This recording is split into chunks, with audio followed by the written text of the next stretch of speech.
Opai's dad destroys a douchebag's truck after my wife and I got married last year. We decided that we should both get on the same phone plan. We went down to the AT&T store. I met with a rep who told us we'd both be on an unlimited plan for $1.70 a month, all in including taxes and fees. I was very specific about getting the all-in price for the service. It seemed like a decent deal, so we signed up. 2 days later, I log into the website and see that there's already a bill for $139. I call up a rep to see what's up and they tell me that between the activation fees, taxes, and surcharges the bill was correct. I told them what the salesperson told me and they basically told me to pounce, and I promptly told them I wanted to cancel the service and one of the $139 waived. They said they could cancel the service but could not or would not waive the bill. They also told me that if I canceled immediately, my wife and I would both lose our phone numbers, which is true. So I figured since I already have to pay for the month and I don't want to lose my phone number, I'll just get a new carrier and cancel when I'm ready. So I do my research and find Visible, which is excellent. And we make this, which I call back to AT&T and inform them that we switched carriers and want to cancel the service. I again ask for a refund. The rep informs me that since I've had this service for 4 days that I'm not entitled to a refund. He tells me to read the fine print of the contract, which indeed tells me that I have 3 days to cancel for a full refund. I'm now fuming because the first representative that I talked to on day 2 denied me a refund if I canceled. I asked for the next level of representative and they sent me to a customer care and retention person. I explained the entire fiasco to him and how I feel that I've been lied to twice by AT&T reps. He's a really cool guy and apologizes and says he'll try and take care of it and will completely waive the bill. I'm very thankful and hang up thinking this is finally resolved. Fast forward a month and I get an AT&T bill in the mail stating that my payment was not received and is now late. I again pick up the phone and call AT&T. I eventually make my way through 2 representatives until I get back to the customer care and retention department. This time I did not have the chill dude. Instead, I got a very smarmy woman who said that the bill was due and I know the entire amount. I asked her to please check the representative notes and that the last guy had told me he'd waived the amount. She put me on a 10-minute silent holding, came back and said she'd escalate the matter to her supervisor. She said I should receive an email by the end of the week with a resolution. 2 weeks go by, no response. I call again. This time I get a very nice lady who's sympathetic. She says she'll waive the bill. She comes back and tells me that she can't do anything because the bill has already been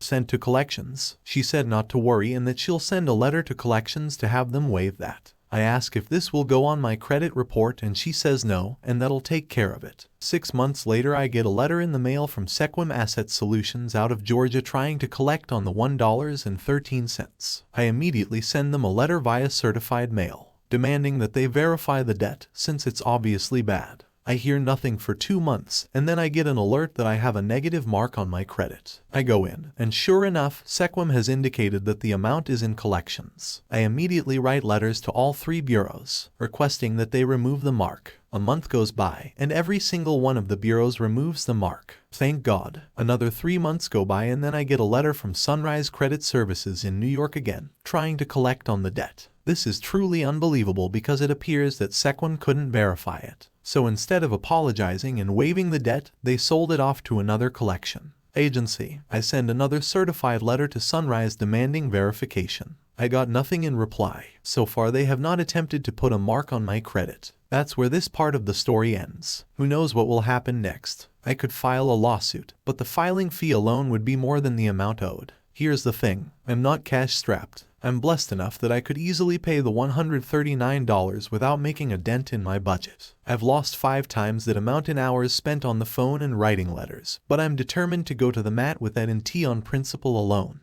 This brings us to the revenge stage. You see, in addition to my day job as an attorney, I'm an elected city councilman in my town. And when I was going over our monthly expenses, I noticed that we were paying AT&T close to $6,000 a month for our phones, internet, and TV services. We're a fairly small town, so it was pretty obvious that we were being bent over by these clowns and that we could save a ton of money by switching. I started working with our city manager and director on finding other solutions. We discovered that by switching to various carriers and providers we could save half. I never would have looked that closely into our telecom expense had AT&T not jerked me around. 2 weeks ago the switch was put on our meeting agenda and the council voted to pass it.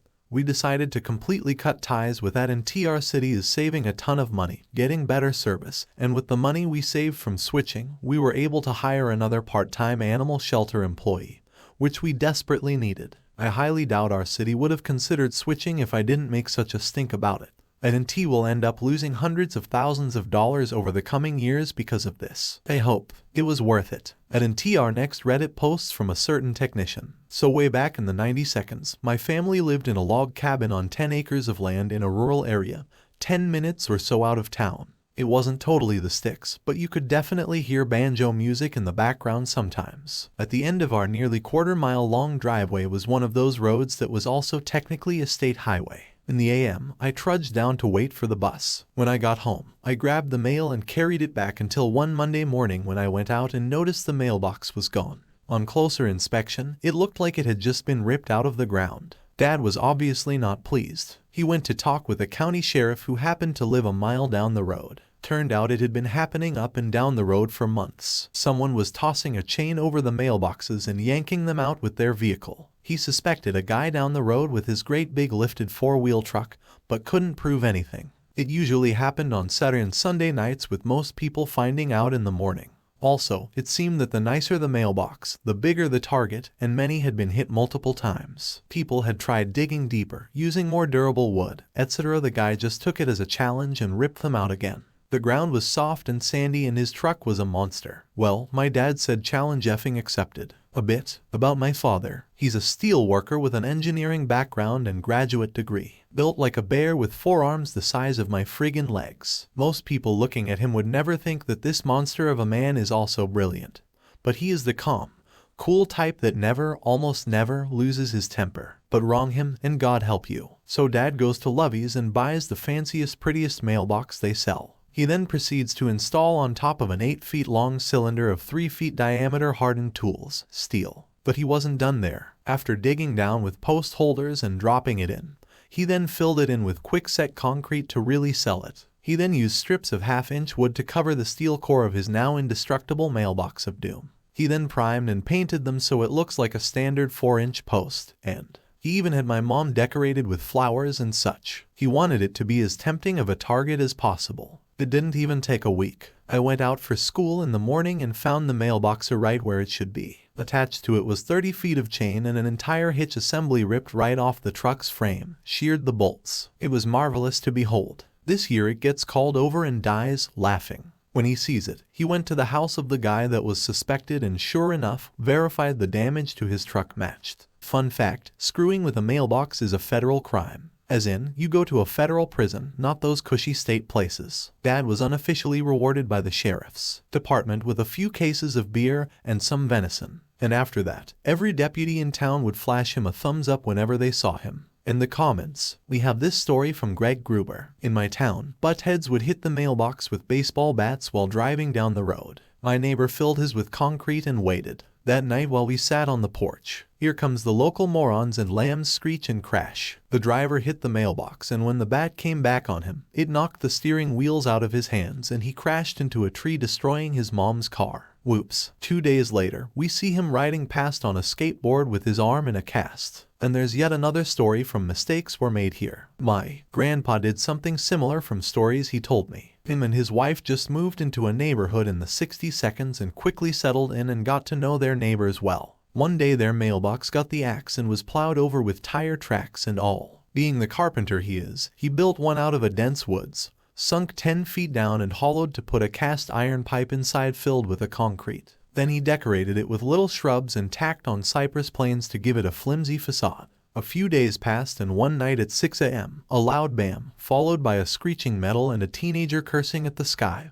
woke the neighborhood. The mailbox was in the car's engine bay and the front of the car was unrecognizable. Behind the totaled vehicle, a trail of battered mailboxes. Entire streets lined the block. Victory at last. The cops hauled the boy away and told the wreckage away, never to be seen again. A week later, his business was booming from people all over the town, winning a custom mailbox. To this day, he never corrected the tilted mailbox as a reminder of his victory. Our next Reddit posts from Reason. So this happened my second semester drumming at my college campus. I met my roommate at orientation and could kind of already tell us he was going to be a pain in my butt, and I was right about that. I had planned on moving rooms to be closer to some friends next semester, but let me get to this story that led to my revenge. On our campus, you had to pay for meals using your student ID, which had a certain amount of money on it each semester. You could also use an app to put your name and ID info into it and make it easier to pay.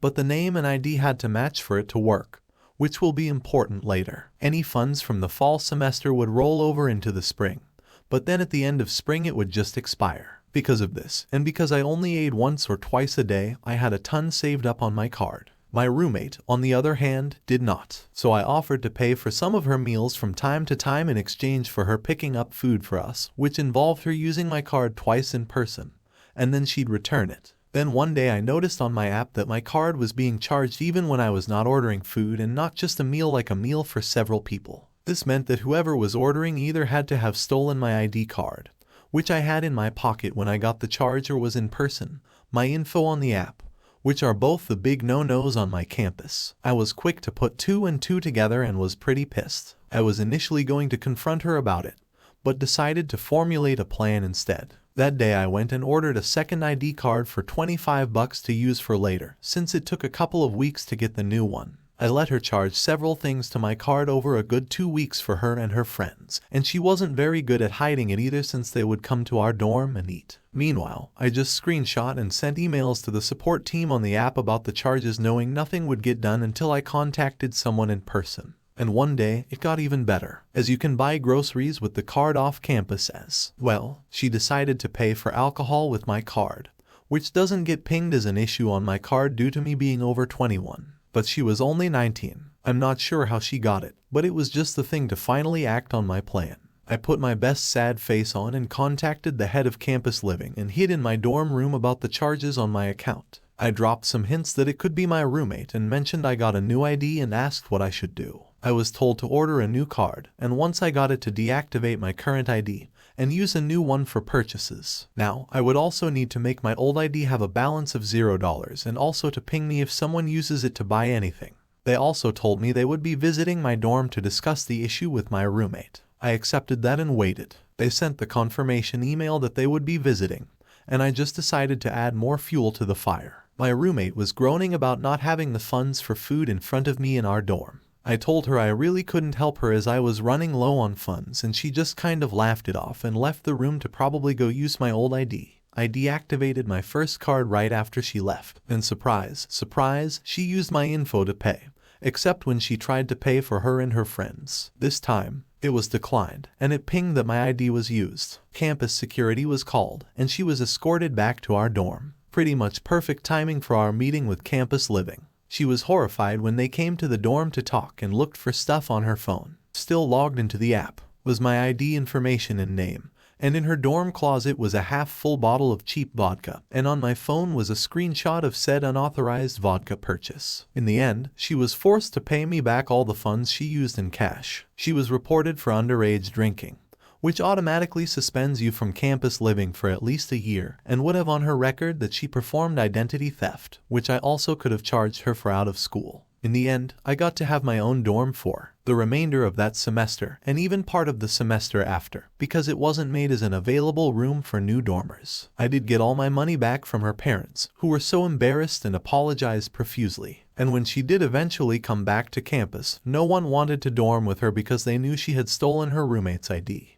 I think in the end, she rented off campus. Our next Reddit post from Sexual T-Rex. I work in an industry where your relationship with clientele and the integrity of your brand is everything. If you get a reputation, that is it all off. It's over for you. As the market I'm in is too small to skate by if you're the dodgy sort. This is something we emphasize with every single team member at hiring and all throughout their employment. About 2 years ago, we had a district manager who was terminated over their involvement in an MLM scheme, as well as poor work performance. They had recruited several staff members into the MLM, including the future district manager who would replace him. We tolerated it as a company, but there were strict rules in place about non-solicitation of staff and clients. At the start of the year, his protege was promoted to the new district manager position and immediately started gunning for me. She was adamant that I'd be fired from my position and that the facility I'm based out of would be fine rebuilding. despite the fact that I typically bring in 50 to 60% of that location's revenue on a monthly basis. The owner was beyond perplexed by this, as she was continuously adamant about the matter, but he didn't follow through with her request. I eventually found out about this, as she had been talking to several staff members and asking leading questions about my demeanor, work ethic, etc. She also lobbied that I receive a pay cut, which unfortunately did happen, as she claimed the company needed to trim the excess. I was, needless to say, highly suspicious. I then started doing a little digging myself on our social media and discovered that she had been soliciting staff members for this MLM as well as clients of the facility. This also came at a time where her individual performance, as well as the performance of her right-hand man to the district manager, was incredibly subpar. I compiled screenshots, texts, everything I could showing her link to this MLM in violation of her non-compete clause, as this MLM did technically interfere with it. This was especially true of her solicitation of company members and clients. I had the opportunity afforded to me to meet with the owner of the company to discuss improvements that we could make. So that's when I had my little dossier all prepped and ready for him. He was shocked, and I could tell lights were going off. In his mind, everything suddenly made sense. Her long lunches, the random disappearances throughout the day, the odd behavior. Anytime she was asked about myself, the poor productivity. She'd been using the company entirely as a funnel for her MLM. And I had a reputation in the company for having a very hard-nosed attitude with scientific matters, as well as being rabidly anti-Muslim due to what I've seen them do to others. The first domino fell that night, and it was a blisteringly fast turn of events. Her right-hand man was terminated for his part in it and initially tried to cover for her, but then was reminded that this was a legal matter, and immediately spilled the beans on just how deep this misbehavior ran. To top it all off, her time off request for a vacation turned out to be for her to travel to a seminar, or as I called it, tactical indoctrination. She was terminated for this. Needless to say, as a result of cutting these two out of the company, our payroll decreased dramatically, and I was awarded both a raise to be on what my pay was prior to the cut and a bonus for putting company interests first, as well as being diligent in pursuing this matter. Since this happened, the company has had the best 3-week period for summer productivity for as long as I've been there. I've rekindled a love for my career. We've begun new hiring and marketing efforts with our newly opened up budget, and I have an MLM to thank for it.